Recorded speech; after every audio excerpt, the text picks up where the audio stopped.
il semblerait que c'est devenu impossible d'être un joyeux dingo dans notre France en 2024. Dès que t'as un gars qui commence à gueuler dans la rue, on confine les gamins, la police intervient, c'est n'importe quoi. Alors que bon, t'as un mec, il se balade tranquillement dans la rue. Bon, il se trouve que il s'arrête devant deux établissements où on inculque à de jeunes pousses le désir d'apprendre, la connaissance, le plaisir de la connaissance. C'est merveilleux. Et ça se passe à Cannes. Bon, c'est vrai qu'en ce moment, il fait pas très très beau, mais c'est quand même un coin réjouissant. À Cannes, il n'y a que des vieux. Il y a des jeunes et des vieux. Bon, de temps en temps, il y a des jeunes qui agressent des vieux. Mais bon, on chipote, hein. Donc là-bas, il y a un homme qui est activement recherché pour avoir crié un truc du genre Allahu Akbar. Alors genre, il peut s'exprimer, on est en démocratie. Foutre. Alors qu'est-ce que ça nous dit ? Les établissements concernés sont les collèges Les Muriers, j'en ai entendu il n'y a pas très longtemps parler, et de l'école Boca-Murier. C'est très Murier tout ça. Les élèves sont confinés et l'homme est en fuite dans les rues. J'imagine le mec en train de courir dans les rues. Ouais. Dis donc. Bon, alors après, il n'y a pas que BFM qu'en parle.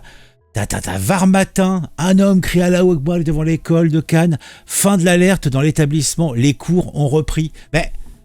Dans le sud, ils sont pas en vacances là, ils sont encore à l'école là. Oui, il y a les zones A, B, C, etc.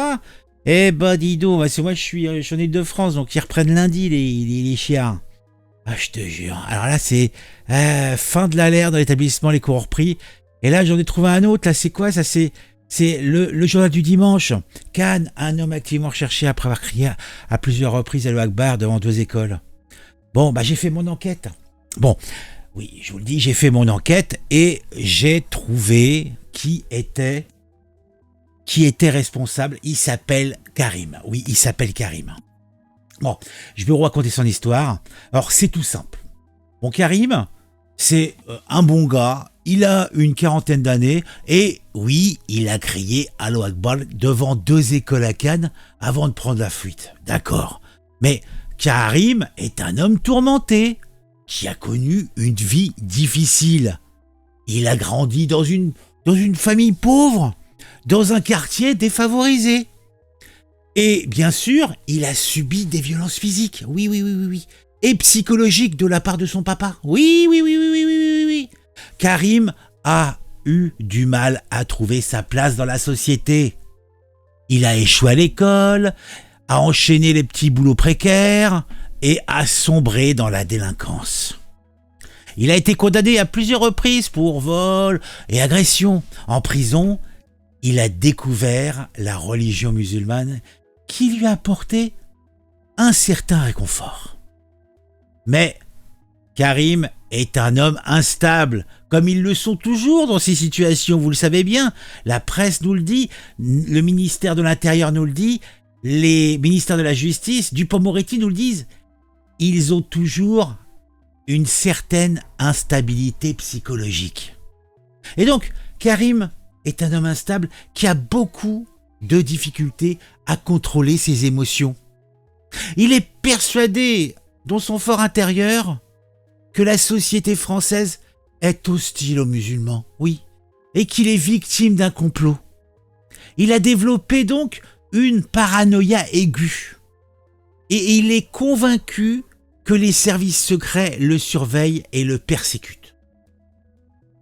D'ailleurs, le jour des faits, Karim a décidé de se rendre devant les deux écoles pour dénoncer l'islamophobie. Oui, il a crié Allahu Akbar pour attirer l'attention et a pris ensuite la fuite lorsqu'il a vu les corps de l'ordre arriver. Et quand je dis les corps, parce que, bon, c'est les forces de l'ordre, mais c'est les policiers, donc les corps des policiers. D'ailleurs, vous voyez bien la photo, solidement charcutés, ou charpentés peut-être plutôt, les FDO. Donc, il a pris la fuite, il a eu peur. L'islamophobie, vous savez ce que c'est. Il est actuellement en fuite, Karim, et nous le savons, les autorités sont à sa recherche. Alors, les motivations de Karim sont complexes. et sont le fruit d'un mélange de facteurs sociaux, psychologiques et religieux. Il est le produit d'une société qui a échoué à l'intégrer et qui a nourri ses frustrations et ses angoisses. Son geste est certes condamnable, mais il est important de comprendre les raisons qui l'ont poussé à agir de la sorte, pour éviter que d'autres personnes ne sombrent dans la radicalisation et la violence, comme ce pauvre Karim. Ah mais moi ça me transperce quand je pense à Karim. Voilà. Bon, bah maintenant vous en savez pas plus, hein, puisque bon, on sait pas qui est ce bonhomme, mais je pense que au final, quand on mettra la main dessus, bah ça va être un petit peu ce profil-là qu'on va avoir. Je suis persuadé, hein, je serais bien étonné que ça soit autre chose. Ah, mais oui. Bon, vous me mettez un petit j'aime, vous me mettez un petit commentaire, vous me dites ce que vous pensez de tout ça. Allez, on se retrouve très vite pour une nouvelle vidéo sur un sujet qui m'aura intéressé et qui, je l'espère, vous intéressera aussi. Ah oui, et n'oubliez pas, si vous appréciez mon travail, n'hésitez pas à vous joindre à la communauté de l'anneau, ou de l'anal, en fait, c'est vous qui voyez. Hein, on se retrouve très vite.